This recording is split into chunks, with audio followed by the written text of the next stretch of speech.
Olá pessoal, tudo bem? O nosso tema de hoje é o ecomalthusianismo, uma teoria demográfica super importante para você que está prestando vestibular, que é bastante cobrado nas provas.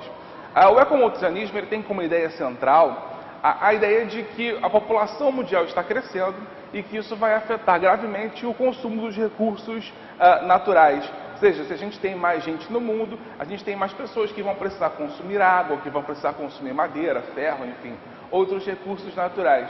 Isso seria, enfim, o caminho para uma tragédia ambiental na medida que a população continua crescendo. Essa teoria foi proposta no final dos anos 60, justamente quando se percebia que os rumos ambientais não eram nada positivos. Então, a proposta vem para dizer para a gente que nós precisamos controlar as taxas de natalidade para começar a resolver esse problema. O ecomalthusianismo ele apresenta sua face malthusiana justamente quando ele propõe o controle da natalidade.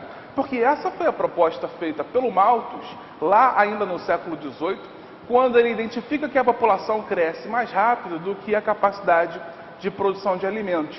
E aí o Malthus fez uma proposta de controle da natalidade. Lembrar que ele não estava muito certo, até porque a nossa capacidade atual de produzir alimentos é uma capacidade que gera comida para uma humanidade maior do que a que nós temos. A gente produz aí comida para quase o dobro da humanidade que nós temos. Então os princípios do Malthus não eram lá muito corretos. E o ecomalthusianismo se inspirou nisso e propôs o controle da natalidade.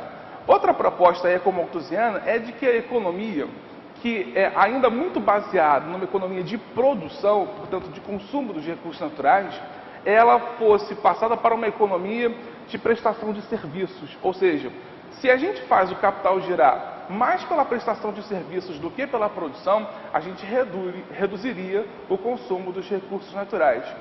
Essa teoria ela é proposta por cientistas, por demógrafos, por economistas dos países centrais, né? Onde o crescimento da população hoje ele é muito lento e em alguns casos é negativo, a população diminui. Então, quando eles dizem que o mundo precisa controlar a natalidade, eles estão falando exatamente dos países periféricos, eles estão falando da América Latina, da África e da Ásia, essencialmente. Então, é como dizer para o mundo periférico que a responsabilidade pela tragédia ambiental é deles. Isso gerou forte reação nos países mais pobres, que revelaram um caráter da teoria que ficou obscura por parte dos cientistas do hemisfério norte. Que é o seguinte, os países mais pobres vão dizer que a teoria não considera a desigualdade no consumo entre os países. A questão é, os países mais desenvolvidos criaram maiores condições de consumo. Já os países mais pobres têm condições limitadas de consumo. Então, apesar de terem uma população maior, eles não conseguem fazer com que a sua população consuma os recursos no mesmo nível dos países centrais. De modo que essa desigualdade não foi considerada pela teoria ecomalthusiana e a responsabilidade pela tragédia ambiental foi colada aos países mais pobres.